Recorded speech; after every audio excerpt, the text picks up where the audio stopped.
What up, Ring Crew Army? You are listening to a brand new episode of the Square Circle Podcast. I am your host, Marie Shadows.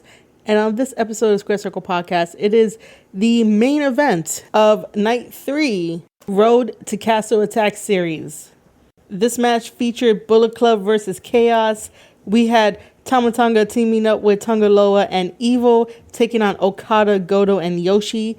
This is where you get that amazing photo that was taken at New Japan Pro Wrestling, and I decided to make it into an EP album cover.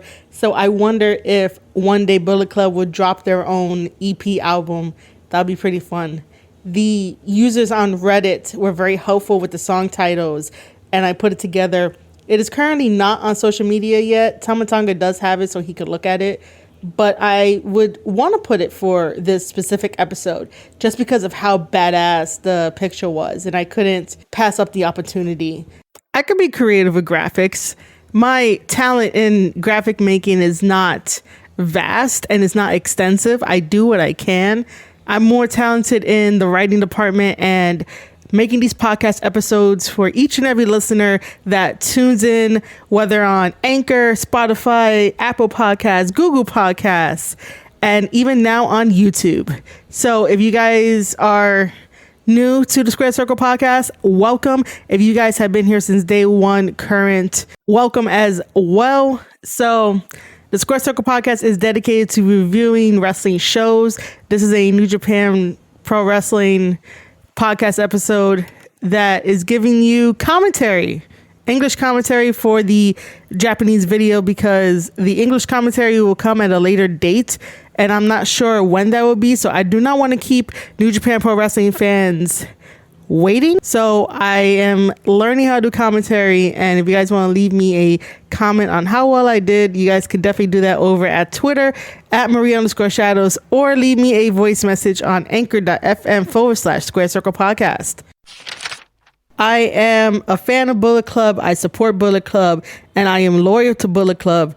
Bullet Club's mentality is the only one that feels right, sounds right, and definitely connects with me more on a intellectual base than anything else. But maybe that should be talked about in a whole new podcast rather than me giving you guys the English commentary for this wonderful main event on the Road to Castle Attack. So let's jump into this 6-man tag. Okada leads the charge against Bullet Club, going after Evil. Goto attacks Loa, and Yoshihashi goes after Tonga. After a while, the referee gets control under this match, and we have Goto with a side headlock to Loa. Loa gives some elbow strikes to Goto to have him release a side headlock, and now there is a show of strength between both men. Then a hip toss from Goto to Loa. Goto and Yoshihashi team up against Loa to do a double shoulder tackle, and then the assisted hip toss that Goto does with Yoshihashi, driving Yoshihashi's body onto Loa. Yoshi now has his own headlock on Loa. Loa backs Yoshi up into the ropes on the Bullet Club side, and that allows Tama to tag in. Tama throws a punch to Yoshi. Loa comes in with a palm strike, and Tama finishes off with a gun stun. And sometime after that combination, Yoshihashi manages to get a Hurricanrana in on Tama. Evil gets tagged in, and Okada gets tagged in, and now we have Evil versus Okada. Loa comes in and attacks Okada while Evil attacks Goto and Yoshi. Okada then manages to fight off all 3 members of Bullet Club and does double boots to Evil, only to be caught in the ropes, and Evil jumps up to the second rope and stomps Okada down. Evil then shoves Okada into the ring post, and Tama holds Okada so that way Evil can kick Okada. Yoshi tries to come in and save, but Evil rakes his eyes. Evil with the neck breaker on Okada. Okada kicks out of the pin attempt and gives some knees to Evil, tosses him to the outside, but Evil gets the upper hand and throws Okada back first into the guardrail. And while on the outside, there are chops and forearms from both Evil and Tama onto Okada. They get Okada back into the ring, and now Tama is tagged in. Tama does a body slam to Okada and then tags in Loa Loa does his patented over-the-top senton move onto Okada. Loa goes for the pin attempt. Okada kicks out at 2, and then Loa does a headbutt which staggers Okada back into the corner, and Loa then proceeds to drive his shoulder into Okada's gut. Evil then tags himself in, and we get this abdominal stretch on Okada from Evil. Evil gets some help from Jado and Dick Togo on the outside to apply more pressure onto Okada. Then in the match, we get this Evil tactic combo, according to Tonga. He confirmed it not only on Twitter, but also on his podcast, Thomas Island, which you guys can definitely go over to twitch.tv/Thomas Island to hear him rant like a New Yorker, get mad at almost everything about professional wrestling. And it is some really great content. The Evil tactic combo is quite simple. Tama Tonga and Tonga Loa throw Okada into the ropes. Force of that sends Okada to the middle of the ring, and Evil is there to meet him with a kick in the gut. And then Tama and Loa pull Okada down by the hair onto the mat, and Evil does a senton onto Okada. This is a very effective trio combination, and it looked pretty nice. After that, Okada manages to have some fight left in him and punches Evil, but Evil counters with a knee to the gut. Evil throws Okada into the corner. Okada sidesteps and captures Evil in a belly to back neck breaker. Okada finally gets the tag to Goto, and Goto comes in with a fiery start, does a misdirection clothesline to Tama, a leaping heel kick, and bulldog combination to Tama as well. Loa comes in and holds Goto in the ropes while Tama lands in some punches on Goto. After Goto is let go, he tries for the Ushigoroshi on Tama, but Tama reverses it into the Tonga twist. Tama tags out to Loa, who comes in and tries to get the pin attempt over on Goto, who's still on the floor feeling the effects of the Tonga twist, but Goto kicks out at 2. Goto fights back with a spinning clothesline on Loa, and that is when he tags in Yoshi into the match. There is an exchange of forearms between Yoshi and Loa.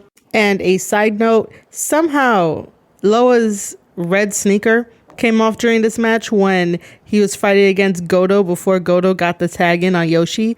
And that's going to be one of life's greatest mysteries in professional wrestling, on how his damn sneaker came off during the match. No one pulled it off. No one stepped on it. And I know that it probably could have came loose.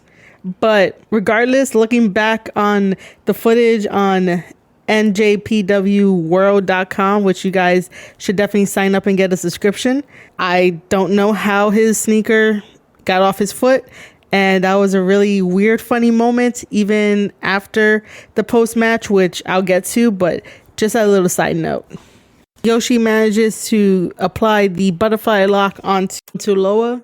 Okada saw Evil jump up on the ring apron and decided to enter the ring and knock him off to take care of him on the outside, so that way Evil doesn't interfere. However, Goto comes into the match, and now we have Yoshi and Goto working together. Loa manages to do a double clothesline to both Goto and Yoshi, and then Tama and Loa do the guerrilla warfare on Yoshi. There is a pin attempt, but Okada comes in to save the match. Evil comes in and takes care of Okada.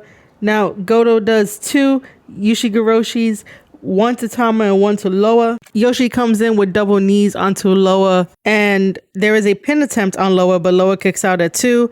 Dick Togo comes in with the distraction. Jado tries to use the kendo stick, but Yoshihashi scouts this out and kicks Jado. Jado rolls out to the floor. Loa takes advantage of the distraction and does a reverse power driver to Yoshihashi. Loa then pins him, gets the 1, 2, 3, and Bullet Club is victorious in this 6-man tag. And yes, Loa defeated Yoshihashi with 1 sneaker on.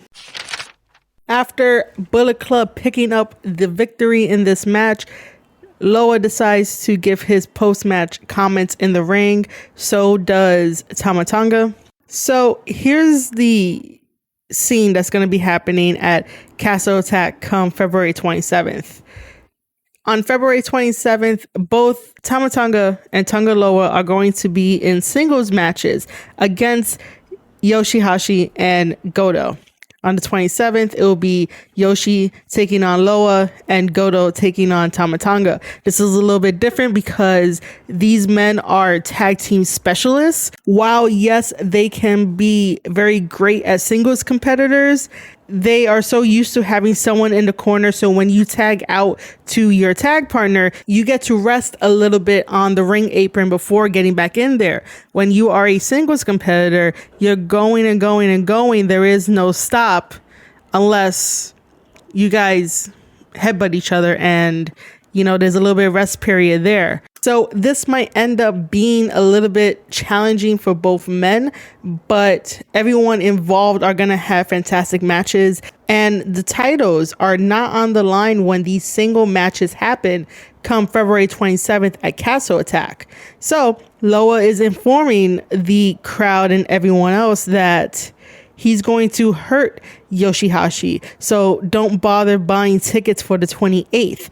On the 28th of Castle Attack, it's going to be a straight up tag team match because this whole thing has been climbing towards Yoshihashi and Goto challenging the Gorillas of Destiny, Tama Tonga, Tonga Loa for their IWGP Heavyweight Championships. And the only reason why this happened is because Yoshi got the surprise pin on Loa at New Japan Pro Wrestling's The New Beginning when Bullet Club was not victorious in picking up the 6-man never open weight tag team championships, which I still think that Bullet Club, that victory got stolen from them and they should have captured the belts and they should have had more gold around their waist. But we'll see what happens in the upcoming weeks after Castle Attack if they decide as a unit and as a power team to continue to go after the 6-man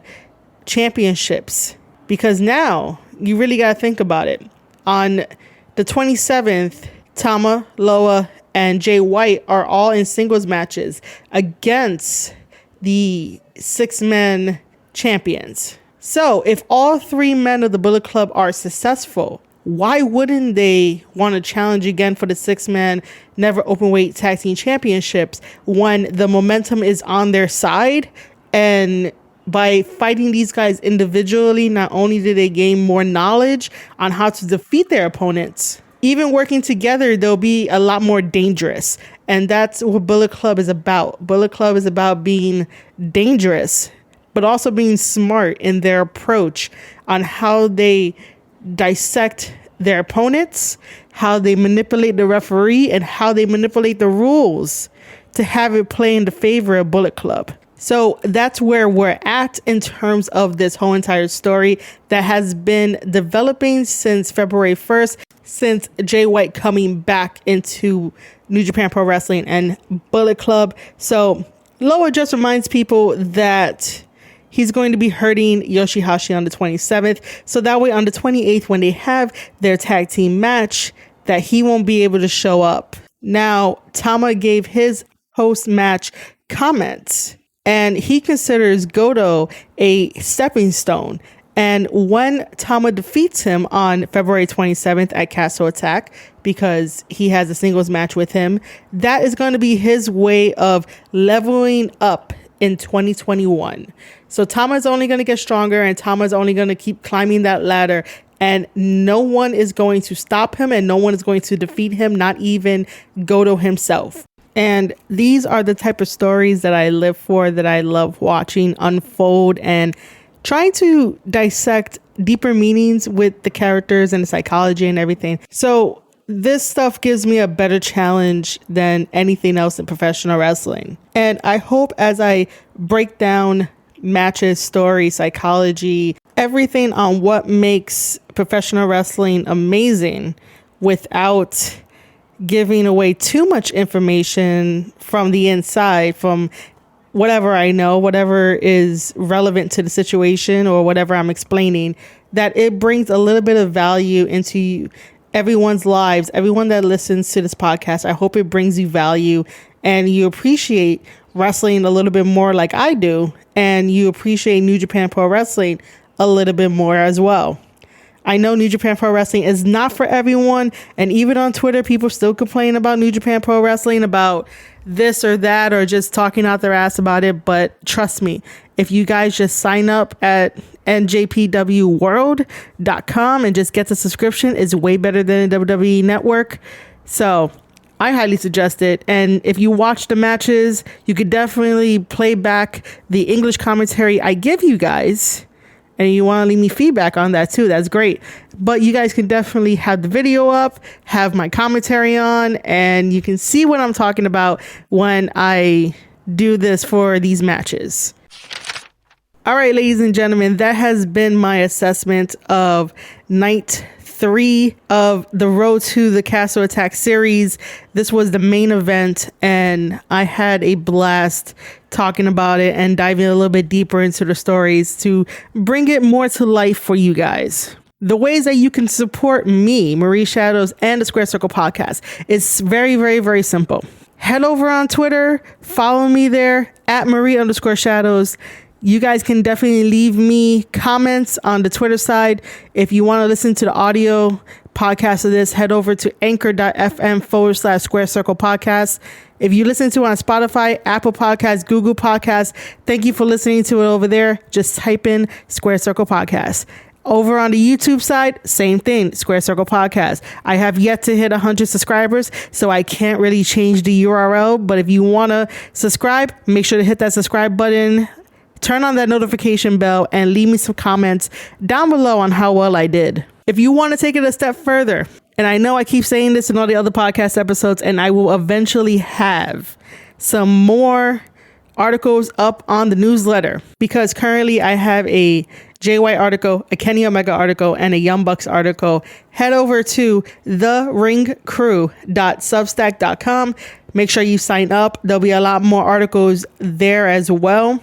Doing podcasts take a lot of time and a lot of research and effort. So I've been really focused on trying to bring something new to my podcast, which is talking about New Japan Pro Wrestling, which takes a little bit longer. So that way I can get all the info to you guys, especially backstage comments mixed in with in-ring commentary. So I try to do it as one whole big thing rather than giving you the match and then giving you a podcast about the backstage comments. I'd rather do it all in one sitting for you guys to listen to. So those are the ways that you can definitely support me. Don't forget to support Chase Owens and also Tonga on their projects as well. Again, just free press out there for those guys. And I hope you guys really enjoyed this episode. If you do, you are listening to the Square Circle podcast. I am your host, Marie Shadows, and I'll see you guys in the next one.